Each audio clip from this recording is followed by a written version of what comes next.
मैं हूं शकील बागमारे। आपका खैर मकदम है 4 टीवी न्यूज के विशेष कार्यक्रम में कौन बनेगा एमपी।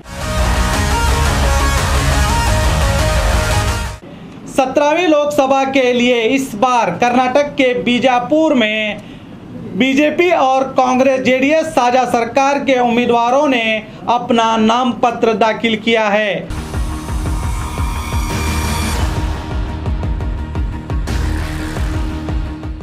और बीजेपी से रमेश जिगजिनगी और गठबंधन उम्मीदवार सुनीता चौहान ने अपना नामपत्र में अपनी प्रॉपर्टी की जानकारी दी है। मैं आपको बता दूं, रमेश जिगजिनगी ने अपने नामपत्र में अपनी प्रॉपर्टी के बारे में जानकारी दी है, जिसमें इनकी कुल संपत्ति 50 करोड़ 41,22,985 बताया है। और 2014 के इलेक्शन में रमेश जिगजिनगी ने अपनी संपत्ति 10 करोड़ 2,58,670 बताई थी।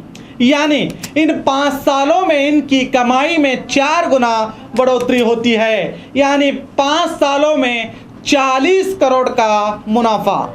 जहां जनता भूखमरी, बेरोजगारी, नोटबंदी, जीएसटी जैसे कई मसलों से परेशान है, वहीं रमेश जिगजिनगी ने 4 गुना मुनाफा कमा लिया है। इन 5 सालों में जनता का भला हो या ना हो ये तो हमें पता नहीं, मगर सांसद रमेश जिगजिनगी का तो फायदा ही फायदा हुआ है। और दूसरी जेडीएस उम्मीदवार सुनीता चौहान ने 1 करोड़ 68 लाख की संपत्ति बताई है। सुनीता चौहान के पति हैं नागतान मतक्षेत्र के जेडीएस के एमएलए देवानंद चौहान। इनसे भी ज्यादा की आमदनी इनकी पत्नी ने यानी सुनीता चौहान ने बताई है। इन दोनों के बीच में ही बीजापुर का चुनावी दंगल होगा। बीजेपी और जेडीएस कांग्रेस की गठबंधन सरकार ने तो हजारों कार्यकर्ताओं के विशाल जनसैलाब के साथ नामपत्र दाखिल किया है। अब देखना यह होगा कि ये लोग जनता से जुड़े जब रूबरू होंगे तो क्या जनता से जुड़े मुद्दों पर बात करेंगे या आपस में मैं तू वाली सियासत करते रहेंगे। तो देखते रहिए 4 टीवी न्यूज। कर्नाटका में कौन बनेगा एमपी।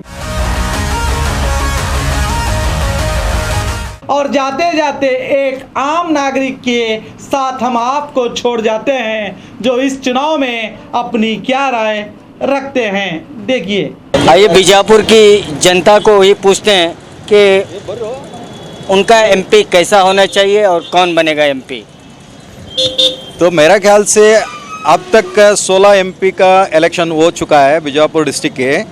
तो उसी में 8 बार कांग्रेस का हो चुका है और 4 बार बीजेपी का हो चुका है और 1 बार जनता दल, 1 बार जनता पक्ष और उसी के साथ 1 इंडिपेंडेंट भी हुआ है।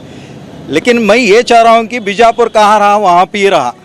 बीजापुर डिस्ट्रिक्ट ये डेवलपमेंट नहीं हुआ कि आज तक पानी को तड़प रहे हम लोग। पानी चाहिए, पानी चाहिए, आज भी बोल रहे हैं। पंच नदिगलो बीड़ बोलते हैं हम, आज तक भी इसमें कुछ भी हमारे को खेड़े को पानी नहीं दे चुके। और बीजापुर ऐसी सिटी है कि ऐतिहासिक सिटी है, सिटी को भी पानी नहीं दे चुके आज तक। ये जो लोकसभा के जितने भी आज तक ठहरे हैं। लेकिन हम ये चाह रहे हैं कि एक अच्छे उम्मीदवार हो और ये डेवलपमेंट के बारे में सोचे और विजयपुर ऐतिहासिक नगर है इसके बारे में कुछ सोचे। हमारे ज़िले में तो पानी बहुत है। जल मंत्री हमारे ज़िले के ही, जल संसाधन मंत्री हमारे ज़िले के, हमारे ज़िले में बहुत सा पानी है। लेकिन वही मैं योजनाएं दी हैं, वही मैं बोलना चाह रहा हूँ। लेकिन हमारे कर्नाटका स्टेट्स के जो मंत्री थे हमारे डॉक्टर MB पाटिल साहब, जब उनके पीरियड में जो काम किए हैं पानी के बारे में, जो रईत लोगों को पानी देने में उन्हें कामयाब हो चुके हैं। लेकिन उनके बारे में मेरा कुछ ये तकरार नहीं की। लेकिन एमपीओ के बारे में मेरे को आज तक भी तकरार है, क्योंकि एमपीओ का मिनिस्टर भी हो चुके हैं।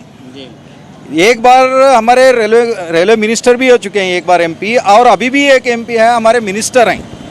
लेकिन मिनिस्टर ये है पानी और नैलमलीकरण के ही मिनिस्टर हैं। 450 करोड़ रुपए हमारे केंद्र मंत्री ला चुके हैं। तो बोलते हैं बातों में, लेकिन कहाँ पे हुआ है वो देखिए ना। पानी आज भी पानी पानी पानी बोल रहे हैं। सभी खेड़े में पानी की जरूरत है, ये इतने पानी की जरूरत है, पानी नहीं मिल रहा है। और कौन से भी सड़कें देखिए ऐसा ही रहा है।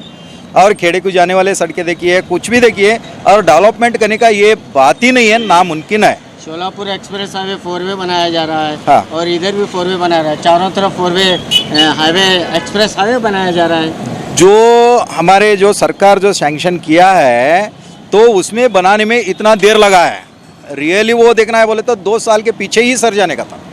लेकिन अब तक हमारा ये कुछ बोलते हैं ना, हमारा इच्छा शक्ति करते उसी के वजह से आज तक रुका है। वो जल्द से जल्द होना है ना, वो नहीं हो पा रहा है, तो वो एजेंडा नहीं है हमारा। लेकिन वो इतने दिन रुकना भी नहीं था, अब तक हो जाता था। लेकिन आज तक देखिए हमारे को दिल्ली को डायरेक्ट रेलवे नहीं है, हमें जाने के लिए रेलवे आज तक दिल्ली को एक रेलवे नहीं देने के लिए नहीं हो रहा ये लोगों को। एमपी साहब कहने के मुताबिक है डबल लाइन हुई है, ब्रॉडगेज हुआ है। लेकिन डबल लाइन होना ही जरूरी थी ना, क्योंकि हमारे को एनटीपीसी हुआ है, 4000 मेगावाट का एनटीपीसी है, तो उसको डबल लाइन की ज़रूरत है, क्योंकि कोल आने वाला है ना, बहुत सारे कोल आने वाला है। डबल लाइन की ज़रूरत थी, वो टाइम पर ही सैंक्शन हुआ था। जो एनटीपीसी का जो ये हुआ है, जब मुहूर्त हुआ है, जब भी डबल लाइन का सैंक्शन हुआ है, तो वो भी धीरे धीरे चल रहा है, आमे गते वो बोलते हैं ना, ऐसा बोल रहा है। और उसी के साथ आज मैं ये बोलना चाह रहा हूँ, एमपी जो बनने वाले हैं, ऐसा एमपी चाहिए हमको, टोटली पूरा डिस्ट्रिक्ट का नज़र रखे। और ये नहीं कि आने वाले दिनों में प्रधानमंत्री मोदी साहब के देख को उनके कामयाब की देख को हमारे को वोट पाने वाले हैं, ऐसे बातों में ऐसे हमारे एमपी की ज़रूरत नहीं है। लेकिन कोई भी आने दो, जो ऊपर जो करते हैं वो काम को देख को हमारे को चुन के लाते हैं, वो गलत है। और ये बीजापुर लोगों के बारे में सोचे और डेवलपमेंट कुछ कीजिए।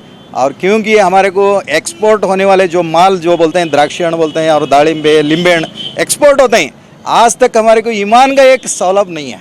उड़ान का जो बोलते हैं, और उनको लैंड भी दिए हैं, 700-800 एकड़ लैंड भी दिए हैं सरकार को, लेकिन वो कुछ करने के लिए आज तक भी आगे नहीं आ रहे।